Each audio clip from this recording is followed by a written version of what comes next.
Shalom, selamat berjumpa dalam ibadah online di GBT Iglesia Jombang. Biarlah kita bersama-sama berdoa untuk Tuhan menjamah setiap kehidupan kita.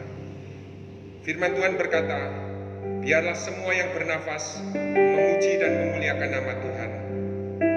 Biarlah kita saat ini mau memuji dan menyembah Tuhan, membesarkan namanya, memuliakan, sebab Tuhan baik untuk selama-lamanya. Mari kita berdoa. Terima kasih Tuhan untuk semua berkat-Mu yang melimpah dalam hidup kami Tuhan. Inilah kehidupan kami Tuhan. Kami bawa di hadapan-Mu Tuhan. Dengan segenap hati kami memuji menyembah-Mu Tuhan. Hanya nama Tuhan saja yang dimuliakan. Hanya nama Tuhan yang kami tinggikan di tempat ini Tuhan. Terpujilah nama-Mu. Engkau yang melawat, Engkau yang menjamah setiap kehidupan kami dimanapun kami berada saat ini Tuhan. Kami mau membesarkan nama-Mu. Terpujilah nama-Mu di dalam nama Tuhan Yesus. Haleluya. Amin. Yang terutama di dalam hidup ini, tinggikan nama Yesus. Yang terutama di dalam hidup ini, memuliakan namanya. Yang terutama di dalam hidup ini, yang terutama di dalam hidup ini, meninggikan nama Yesus. Yang terutama di dalam hidup ini, memuliakan namanya.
Tuhan dan Dia Raja.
Inilah pengakuan kami di hadapan-Mu Tuhan.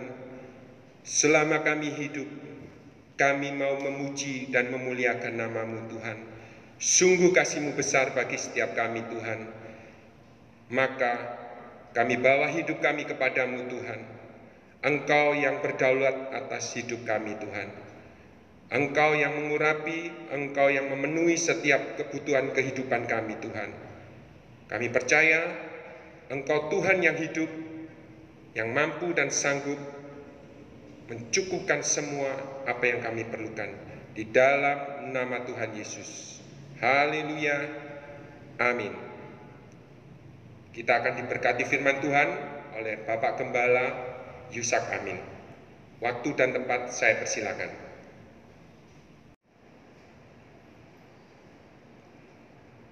Oleh kemurahan Tuhan, kita boleh berkumpul kembali dan shalom. Kiranya ibadah sekalipun kita lakukan melalui online, jemaat Tuhan di rumah senantiasa merindu untuk mendapatkan firman Tuhan, agar melalui firman Tuhan hidup semakin dituntun untuk kudus di hadapan Tuhan. Pada kesempatan ini, gereja kita kembali dengan tema tanda hidup dalam Kristus. Tema ini kita ambil dari 1 Petrus 1 ayat 13 sampai ayat yang ke-25. Nanti Saudara Joko akan membacakan, dan saya minta seluruh jemaat untuk membuka Alkitab dan kita akan menyimak bersama-sama. 1 Petrus 1 ayat 13 sampai ayat yang ke-17 saja. 1 Petrus 1 ayat yang ke-13 sampai yang ke-17. Demikianlah bunyi firman Tuhan. Sebab itu siapkanlah akal budimu, waspadalah dan letakkanlah pengharapanmu seluruhnya atas kasih karunia yang dianugerahkan kepadamu pada waktu penyataan Yesus Kristus. Hiduplah sebagai anak-anak yang taat dan jangan turuti hawa nafsu yang menguasai kamu pada waktu kebodohanmu. Tetapi hendaklah kamu menjadi kudus di dalam seluruh hidupmu, sama seperti Dia yang kudus yang telah memanggil kamu. Sebab ada tertulis, kuduslah kamu sebab aku kudus. Dan jika kamu menyebutnya Bapa, yaitu Dia yang tanpa memandang muka menghakimi semua orang menurut perbuatannya, maka hendaklah kamu hidup dalam ketakutan selama kamu menumpang di dunia ini. Amin. Nah, demikian Rasul Petrus mengajak kepada orang-orang yang sudah dipilih oleh Tuhan karena tebusan oleh darah Tuhan Yesus. Di situ Rasul di ayat yang ke-13 mengatakan, sebab itu siapkanlah akal budimu, waspadalah dalam meletakkan pengharapan. Saudara-saudara yang dikasihi oleh Tuhan, seringkali pengharapan kita itu yang tidak kita letakkan di atas anugerah Tuhan, akibatnya pengharapan kita itu lari secara liar. Kita tidak tahu apa yang kita harapkan. Padahal pengharapan itu yang diletakkan di atas anugerah Tuhan Yesus itu mendatangkan hidup yang kekal. Kalau kita tidak meletakkan pengharapan kita di atas anugerah Tuhan Yesus, seringkali kita berharap semua yang sifatnya fana, saudaraku. Tetapi pada saat pengharapan kita dengan waspada, dengan akal budi kita letakkan di atas anugerah Tuhan, maka pengharapan kita itu akan melahirkan kekekalan. Kekal di dalam hal, coba Saudara Joko baca di dalam ayat yang keempat. Di situ dijelaskan tidak dapat binasa, tidak dapat cemar, tidak dapat layu, dan tersimpal di dalam kerajaan surga. Ayat yang keempat tolong baca. 1 Petrus 1 ayat yang keempat, demikianlah bunyi firman Tuhan. Untuk menerima suatu bagian yang tidak dapat binasa, yang tidak dapat cemar, dan yang tidak dapat layu, yang tersimpan di sorga bagi kamu. Amin. Jadi pengharapan kita itu, suruhku, pengharapan utama kita yang sudah ditebus oleh Tuhan, dikuduskan oleh Tuhan, dilahirkan kembali oleh Roh Kudus. Itu pengharapan kita itu. Di dunia ini hanya sekedar untuk memenuhi kebutuhan jasmani yang sifatnya fana. Menurut penelitian, orang dapat tidak minum dan tidak makan itu selama 40 hari 40 malam dan tidak mati. Hal itu telah dibuktikan oleh Tuhan Yesus, Musa, dan banyak lagi para santa-santa surga. Tetapi kalau kita tidak memiliki hal-hal yang rohani, hidup kita itu jadi liar.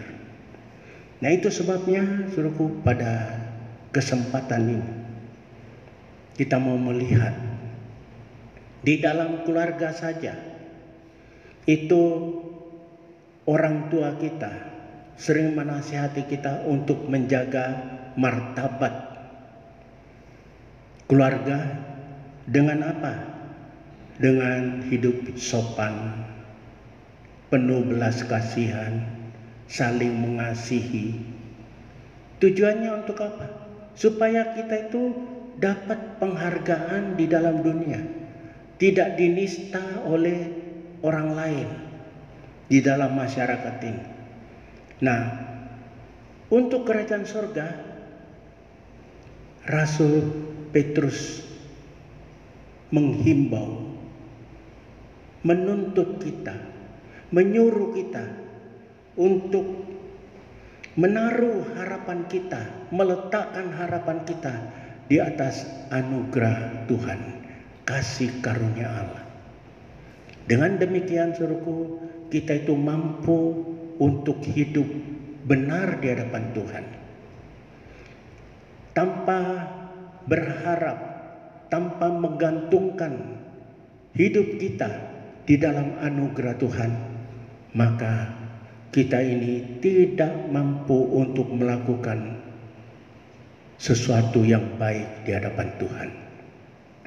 Nah, itu sebabnya pada kesempatan ini mari kita renungkan apa yang diajarkan oleh Rasul Petrus terhadap kita. Di situ dikatakan meletakkan seluruh pengharapan kita atas kasih karunia yang dianugerahkan kepada kita dalam Yesus Kristus. Itu wujudnya apa? Wujudnya itu melalui penebusannya, anugerah kasih karunia Allah itu, penebusan Tuhan. Kita yang dahulunya hidupnya sudah mati. Nah, di dalam pengkhotbah mengatakan begini, surku, tidak ada bedanya kita dengan binatang. Tidak ada yang tersinggung kalau firman Tuhan mengatakan begitu. Sebab apa? Sama-sama terbuat dari tanah. Yang dahulunya memang ada perbedaan karena ada unsur ilahi dimasukkan di dalam tanah yang dibentuk oleh Tuhan itu. Tetapi sekarang mati. Nah, unsur ilahi itu sudah tidak ada. Kehilangan kemuliaan Allah. Sehingga kita ini sama seperti binatang dan hidupnya enggak karu-karuan. Saya barusan ini mendengar satu kesaksian dari seorang istri, seorang hamba Tuhan. Nah, kebetulan dia juga tidak sebutkan namanya, hanya dikatakan nama saya NN. Tinggalnya di Jakarta, nikah, dia itu tadinya dari Buddha, kawin dengan seorang hamba Tuhan. Kemudian hamba Tuhan ini, suruhku, membina rumah tangganya, ternyata apa yang dia katakan di atas mimbar tidak sesuai dengan perilaku hidupnya. Apa sebabnya? Sebab kita tidak melandaskan pengharapan kita, iman kita di atas anugerah Tuhan, yaitu penebusan Tuhan yang telah menebus kita dari kehidupan yang sia-sia.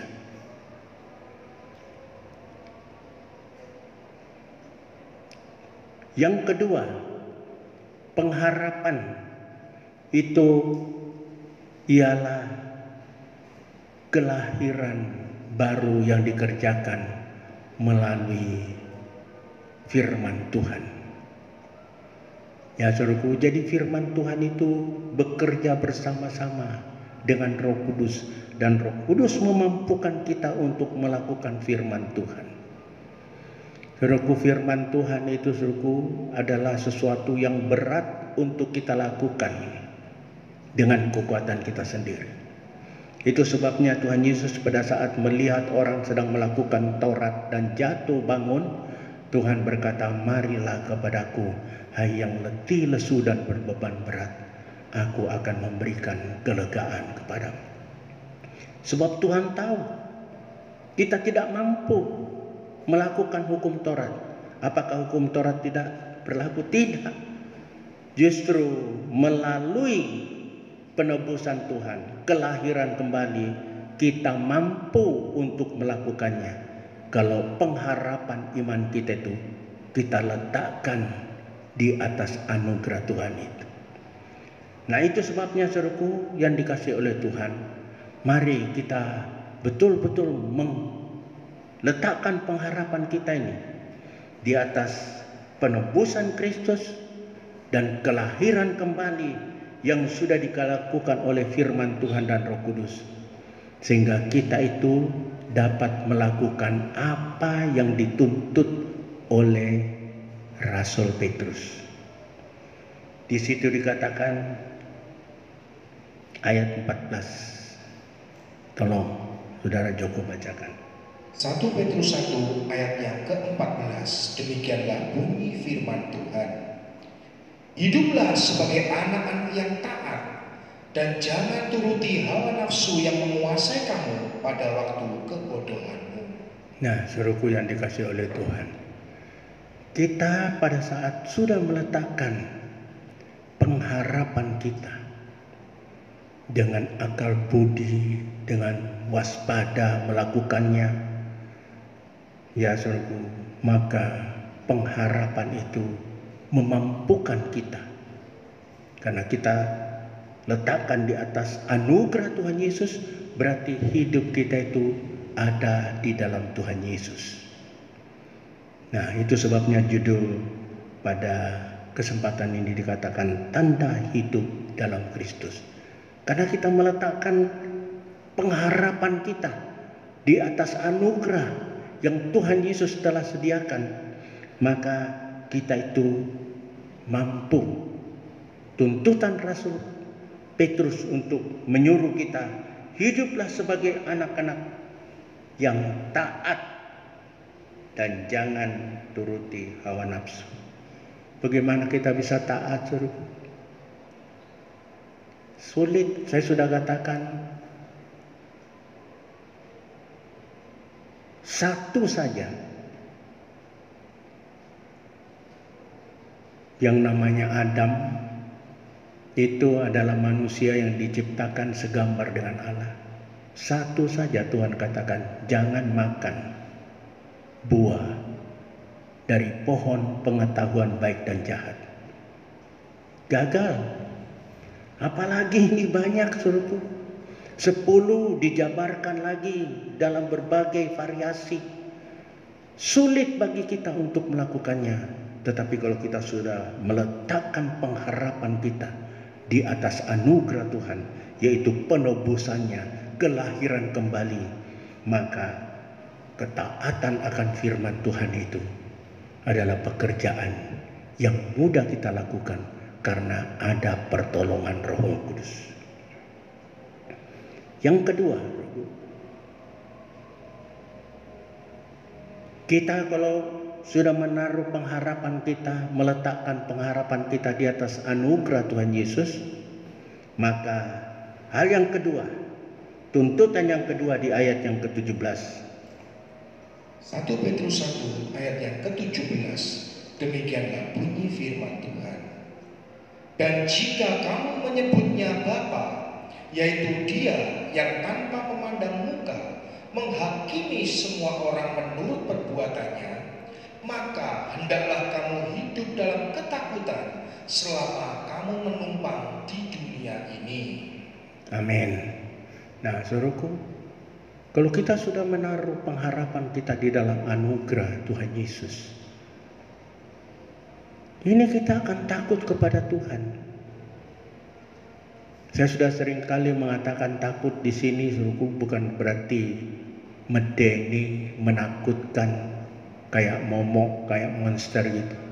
Tetapi rasa hormat. Nah, kapan kita bisa hormat? Orang Tuhan gak kelihatan. Nah, tetapi pada saat kita meletakkan anugerah, pengharapan kita di atas anugerah Tuhan, yaitu penebusannya, kemudian kelahiran kembali yang dikerjakan oleh firman Tuhan dan Roh Kudus, maka kita mampu untuk takut kepada Tuhan. Sekalipun Tuhan tidak nampak, kita merasakan hadiratnya senantiasa melihat kita, matanya tertuju kepada kita, sehingga baik perbuatan maupun pikiran, perasaan dan kemauan kita itu kita senantiasa kontrol menurut kehendak Tuhan. Ini yang Rasul Petrus harapkan di dalam kehidupan kita, saudaraku. Supaya apa? Kita memperoleh hidup yang kekal. Kita ini sudah dipilih. Bukti bahwa kita sudah dipilih itu kita merasa hormat kepada Tuhan. Sekalipun Tuhan tidak ada, kita tahu hadiratnya senantiasa ada di hadapan kita. Matanya tertuju kepada kita. Sehingga pemazmur berkata, ke ujung laut kemanapun engkau ada di sana. Sebab apa? Tuhan itu maha hadir. Yang ketiga, saudaraku, tanda bahwa kita ini ada di dalam Tuhan, yaitu kita sudah meletakkan pengharapan iman kita di atas anugerah Tuhan. Maka hal yang ketiga itu, hidup kita ada dalam kasih persaudaraan. Ayat yang ke-22, 1 Petrus 1 ayat yang ke-22, demikianlah bunyi firman Tuhan. Karena kamu telah menyucikan dirimu oleh ketaatan kepada kebenaran, sehingga kamu dapat mengamalkan kasih persaudaraan yang tulus ikhlas. Hendaklah kamu bersungguh-sungguh saling mengasihi dengan segenap hatimu. Nah, saudaraku,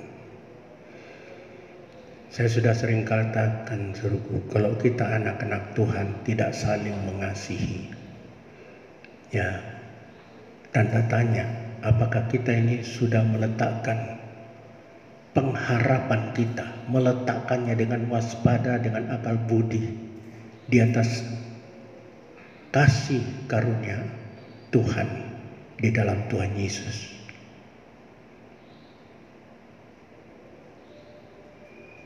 Persaudaraan itu, suku, yang menunjukkan bahwa kita ini adalah orang-orang yang sudah ditebus. Dan melalui hal itu ada kesaksian hidup yang keluar dari kehidupan kita sebagai anak-anak Tuhan. Kita melihat sekarang pendeta.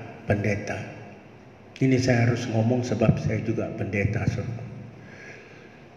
Saya rasa sangat prihatin, ya, terjadinya perdebatan di mass media secara terbuka, mengakibatkan orang-orang yang belum kenal akan Tuhan itu dapat menista dan mencibir terhadap kita. Ya, pendeta besar barusan dapat teguran tentang dia mengekspos orang-orang yang tidak benar, yang pertobatannya belum sungguh-sungguh diekspos. Karena apa? Dia yang membina. Ternyata begitu masih dibela. Saudaraku, jujur saudaraku, akhir-akhir ini Tuhan mengatakan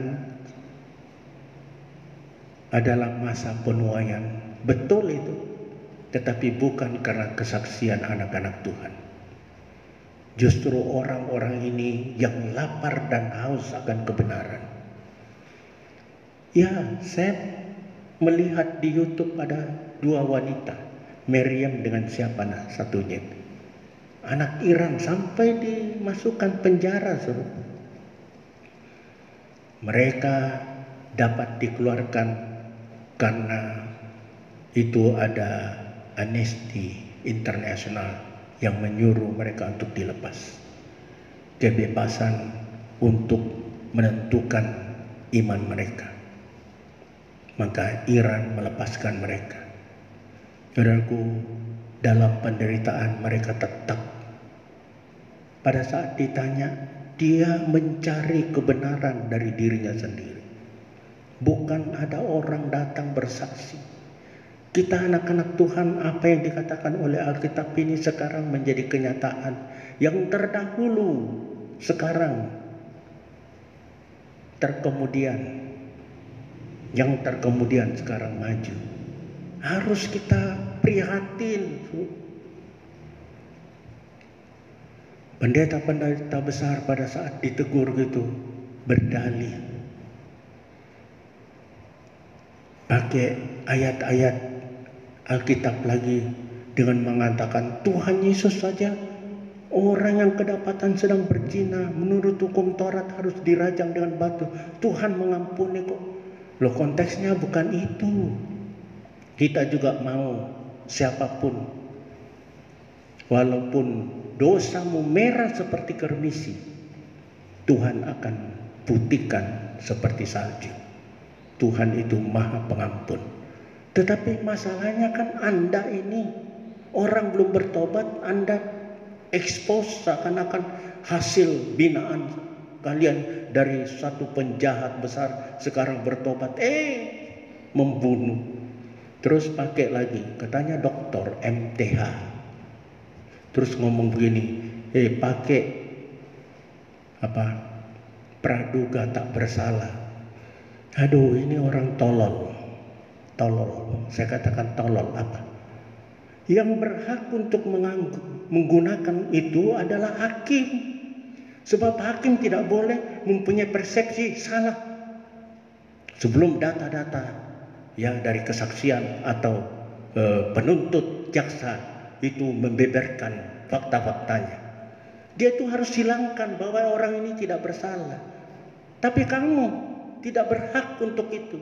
Itulah sebabnya saudaraku, perlu kita belajar. Kekristenan ini sudah betul-betul pendidikan sekolah MTH doktor, tapi gobloknya bukan main. Saudara mau marah sama saya, enggak apa-apa. Saya cuma pendidikan saya cuma S1 saudaraku. Ya. Tapi saya tidak mau sombong-sombongan. Memalukan. Akibatnya apa? Terjadi eker-ekeran terus. Kasih persaudaraan sudah tidak nampak di dalam pelayanan kita. Saling mencerca. Karena apa? Pengetahuan cuma cetek. Billy Graham saja saudaraku yang berkata, kalau saya lahir, saya sudah bisa baca Alkitab dan saya sudah pelajari Alkitab sampai 100 tahun saya pelajari Alkitab, saya tidak mungkin dapat mengetahui seluruh rahasia yang ada di dalam Alkitab. Ini seorang penginjil besar, saudaraku, rendah hati. Pendeta-pendeta, terus ada lagi ragi tanpa ragi itu, aduh, memalukan. Dia sodorkan ada orang yang namanya Maya pernah bertobat. Terus dia beri kesempatan untuk bertanya. Akhirnya orang itu bertanya, saya mau buktikan Alkitab kamu itu betul mujarab atau tidak. Apa itu? Tanya. Alkitab berkata tanda-tanda menyertai orang yang percaya. Ayo buktikan. Ini corona sekarang. Kamu kan orang percaya. Buktikan tanda-tanda itu. Bereskan semua. Nggak usah jauh-jauh. Indonesia saja. Pak Pariaji itu bisa. Aduh. Inilah suruhku ya. Saya mau beritahu kita anak-anak Tuhan. Ayo rendah hati. Jangan sok-sokan. Kalau kita sombong, saudaraku, kita tidak bisa bersekutu satu dengan yang lain. Saya ambilkan satu cerita sebelum saya mengakhiri firman Tuhan ini. ada 2 ekor kambing, saudaraku, yang sedang berjalan di tepi tebing. Nah, kambing ini berjalan di tepi tebing tentunya hanya untuk 1 kambing. Nah, ternyata 2 kambing ini sedang berpapasan, saudara. Pada saat berhadapan-hadapan biasanya kambing ini, ya, kalau kambing sedang berhadapan pasti tanduk-tandukan. Ternyata kambing yang satu ini bijak. Untuk sampai ke sana saya harus tunduk. Dia duduk ke bawah, kambing yang satu ini melewati dia dari atas, lewat. Begitu juga, saudaraku, kita anak-anak Tuhan, kalau kita mau ada persatuan, ciptakan kerendahan hati di dalam diri. Kalau kita masih sombong, saudaraku, tidak mungkin ada persatuan di dalam gereja kita. Tidak mungkin pelayanan kita ini akan diberkati oleh Tuhan. Tidak mungkin kita dapat mempermuliakan nama Tuhan kalau kita sendiri eker-ekeran. Mari dengan kerendahan hati kita bina persatuan dan kesatuan dengan meletakkan Kristus di dalam kehidupan kita, sehingga kita mampu untuk melakukan itu. Kiranya firman Tuhan menjadi berkat buat kita. Tuhan memberkati. Amin. Mari kita tunduk kepala dan berdoa. Bapa dalam sorga, firman Tuhan telah kami dengarkan, kami telah baca. Di situ Rasul Petrus mengajarkan kepada kami untuk dengan akal budi dan waspada meletakkan pengharapan di atas kasih karunia Tuhan, yaitu melalui kematian Tuhan yang telah menebus kami dengan darah-Mu yang mahal. Dan setelah menebus kami, melahirkan baru kami oleh firman dan Roh Kudus, sehingga Tuhan, Engkau tinggal di dalam kehidupan kami.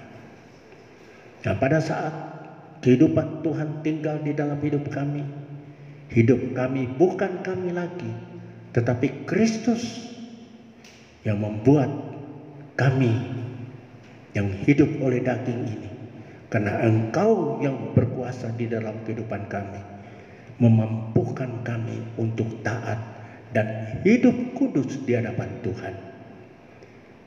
Begitu juga Tuhan, kami mampu untuk hormat kepada Tuhan. Sekalipun mata jasmani kami tidak melihat, tetapi mata rohani kami melihat Engkau sedang menatap kami, menghibur, memelihara kami. Kami melakukan itu dengan mata tertuju kepada hadirat-Mu yang kudus, sehingga kami dalam melakukan dan menjalankan hidup ini senantiasa hidup takut akan Engkau Tuhan, melakukan apa yang Tuhan perintahkan dalam hidup kami. Terima kasih. Begitu juga Tuhan, melalui Kristus hidup di dalam kehidupan kami, maka kami mampu menjalin kasih persaudaraan di antara sesama kami. Bahkan kepada orang-orang yang membenci kami, yang memusuhi kami, kami tetap mengasihi dia. Kami tetap mendoakan mereka supaya mereka juga boleh mendapatkan kasih karunia Allah di dalam kehidupan mereka. Terima kasih Bapa yang baik.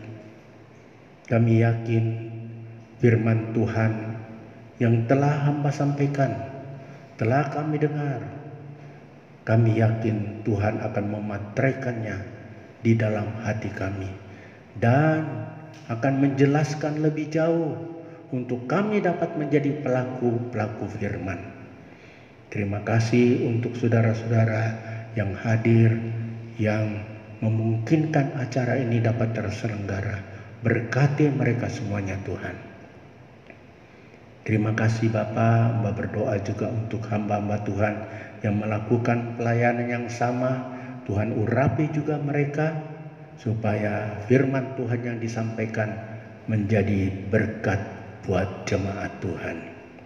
Hamba berdoa juga Tuhan untuk bangsa dan negara kami di tengah-tengah kesulitan yang demikian, membutuhkan pemimpin yang kreatif dan berhikmat.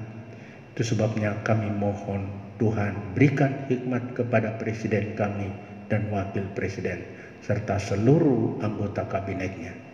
Begitu juga dengan lembaga-lembaga yang lain, legislatif, yudikatif. Biarlah semua lembaga ini tertuju untuk membangun persatuan dan kesatuan agar berita Injil dapat menjangkau seluruh bangsa Indonesia. Terima kasih Bapak, terima kasih. Saudara-saudara yang dikasihi oleh Tuhan, mari kita angkat tangan kita. Terimalah berkat dari Allah Bapa, cinta kasih Tuhan Yesus dalam persekutuannya dengan Roh Kudus akan memberkati kita dengan berkat jasmani dan berkat rohani mulai saat ini sampai Tuhan Yesus datang pada kali yang kedua. Dalam nama Tuhan Yesus, hamba mohon ini semuanya bersama kita mengatakan amin. Selamat, Tuhan memberkati.